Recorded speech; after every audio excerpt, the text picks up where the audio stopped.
పూర్వీ ప్రతి 3 లక్షల కొనుగోలుకు ఒక బంగారు నాణెం ఉచితంగా పొందండి.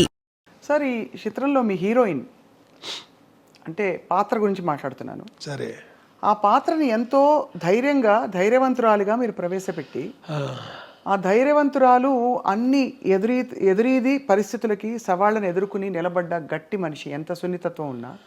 కానీ చివరిలో ఆవిడ ఆత్మహత్య యత్నానికి దానికి కారణం ఏంటి సార్? దాన్ని ఎలా జస్టిఫై చేసుకున్నారు మీకు? అలా కాదండి, అది మహల్లో కోకిల అని నేను రాసిన నవల. అవును, ఆ నవల్లో ఆ ముగింపు అది వేరే అండి. ఇది సినిమాకి వచ్చేసరికి ప్రొడ్యూసర్ గారు ఇలాగే ట్రావెల్ అయితేనే సినిమా బాగుంటుంది, సినిమా ఇది, నవల నీ ఇష్టానికి నువ్వు ఎలా రాసుకున్నా నాకు అనవసరం. నవల్లో ఇద్దరు చనిపోతారండి, అలాగా నేను చేశాను, సినిమాకి అలా వద్దు అన్నారు ఆయన. దాంతో నేను వేరే విధంగా ట్రావెల్ కావాల్సి వచ్చింది. మీ స్త్రీ పాత్రలకి స్ఫూర్తి ఏమిటి సార్? అందమా, ధైర్యమా, అన్నీ కలగలిసి ఉండడమా, బహుముఖ్యంగా ఉండడమా, ఏమిటి సార్ మీకు స్ఫూర్తి? స్ఫూర్తి పెట్టానండి, చలంగారు సాహిత్యం నా బాల్యంలో నేను చదవడం. అవును, అంతమించిగా నేనేమి చెప్పను. చలంగారు సంపూర్ణంగా చలంగారు సాహిత్యం అంటే సాహిత్యం మొత్తం చదివేశాను నేను. అలాగే చలంగారు తర్వాత లత, బుచ్చిబాబు, వీరందరిది కూడా చదువుకుని నేను మద్రాసు వెళ్ళానండి. అప్పుడు చలంగారు స్త్రీ గురించి ఆయన రాసింది నా లోపల బాగా పనిచేసిందేమో తెలియదు.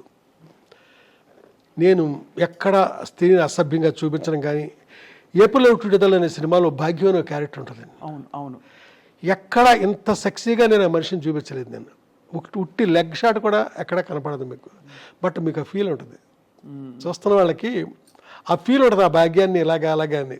బట్ ఎక్కడ మనిషిని నేను అలాగే ఎక్స్పోజ్ చేయనండి. అంతే. అలాగే నేను రాసిన కథల్లో కూడా మీరు ఎక్కడా కూడా ఒక్క శృంగారం కథ రాసినా కూడా స్త్రీని నేను అసభ్యంగా చూపించానండి. అయితే ఈ టైంలో కరెక్ట్ అవునో కాదో నాకు తెలియదు కానీ, జయరాజ్ అని ఒక ఆర్టిస్ట్ ఉన్నాడండి, బొమ్మలు వేస్తారు ఆయన, వెరీ సీనియర్ ఆర్టిస్ట్. స్త్రీని గీయడంలో ఆయన మాస్టర్. అయితే ఎలాంటి అమ్మాయిని బొమ్మ గీసాడంటే ఏదో ఒక మూల ఆ సెక్స్ ఉట్టిపడద్దండి, అది అసభ్యంగా ఉండదు, అంత చక్కగా గీస్తాడండి ఆయన. అద్భుతం. ఎక్కడ జయరాజ్ బొమ్మ చూసినా మనం వెతుక్కుంటే కనపడద్దండి అది. ఇక్కడ నా దగ్గరికి వచ్చేసరికి ఎలాంటి స్త్రీ క్యారెక్టర్ అయినా ఒక సభ్యత సంస్కారాలతో ఒక పద్ధతిలో ఆ స్త్రీని చూపించడం నాకు అలవాటు. వంశీ గారి హీరోయిన్ అంటే స్క్రీన్ అంతా కళ్ళే ముందు. అంటే తనను చూపించిన వరకు సరే, కొంతమందిని పొరపాటుగా చూపించాను, కొంతమందిని అలా చూపించకూడదు, అది ఫర్దర్గా తప్పులు చేస్తుంటాం కదా, ఆ తప్పులకు ముందు చేయకూడదేమో. ఏ పాత్రలు మీకు అలా అనిపించాయి సార్ మీ పాత్రల్లో? అంటే కొందరిని ఎలా చూపించకూడదు. ఇప్పుడు చెట్టు కింద ప్లేటర్లో కిన్నెర అనే అమ్మాయి ఉందండి, నేనే పరిచయం చేశాను, వాళ్ళని ఇలా చూపించకూడదు. అలాగా మళ్ళీ కనకమహాలక్ష్మి రికార్డ్ డ్యాన్స్ టూప్ అనే సినిమా ఉంది, ఆ హీరోయిన్ చూపించచ్చు, బాగుంటుంది ఆ అమ్మాయి. అమ్మాయిని చాలా విచిత్రంగా నేను ఎలా అంటే, అమ్మాయి లైఫ్లో హీరోయిన్గా ఒకే సినిమా చేసినట్టుందండి. ఏదో తమిళ సినిమాలో చెల్లెలి వేషం వేసిందండి, అది ఏవిఎం వాళ్ళ థియేటర్ ఉంది, ఏవిఎం స్టూడియో వాళ్ళ థియేటర్, అది ఏవిఎం రాజేశ్వరరావు ఏమో గుర్తులేదు, అక్కడ చూశానండి. విశ్వ గారి సినిమా నాకు గుర్తు, చెల్లెలు వేషం వేసింది ఒక అమ్మాయి. ఈ అమ్మాయి బాగుందే, హీరోయిన్ చేసేద్దాం అనుకుని హీరోయిన్ చేస్తాను. ఏం చూసేవారు సార్ అప్పట్లో మీరు హీరోయిన్ కోసం? అంటే ఏ గుణగణాలు ఉంటే ఈ అమ్మాయి నా కథలకి ఇముడుతుంది అని అనిపించేది? అంటే ఏమీ లేదు, నా కథలో నా క్యారెక్టరైజేషను నా మైండ్లో ఉండేదండి, దాన్ని మనసులో పెట్టుకునే వెతుక్కునేవాడిని నేను.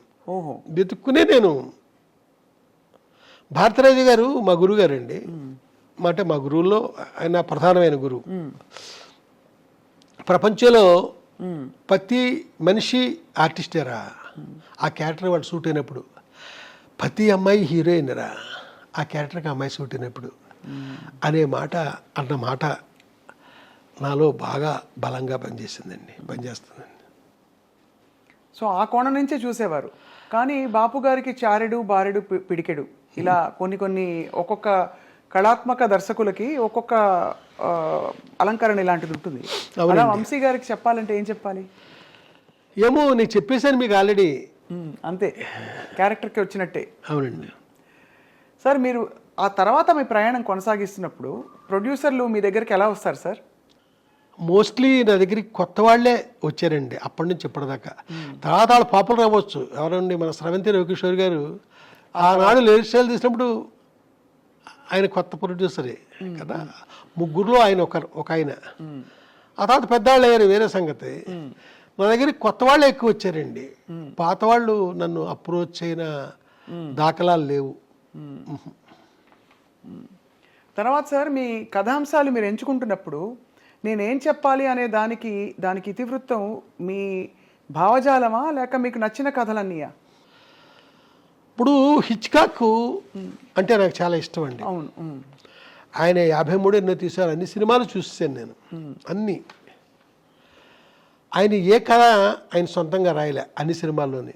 ఏదో ఒక నాటకమో నవలో కథో ఏదో ఎవరియో బయట వాళ్ళు తీసుకుని అద్భుతంగా స్క్రిప్ట్ చేసేవారు.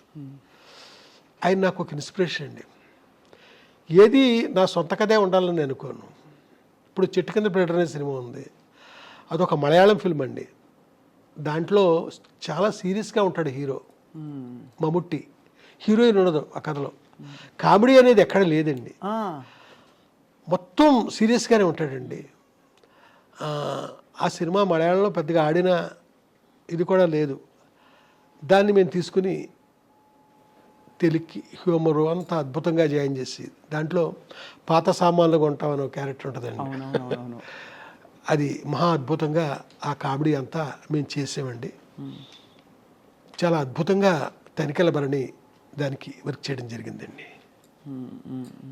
అయితే ఇది అప్రస్తుతమేమో ఇప్పుడు నేను మాట్లాడేది.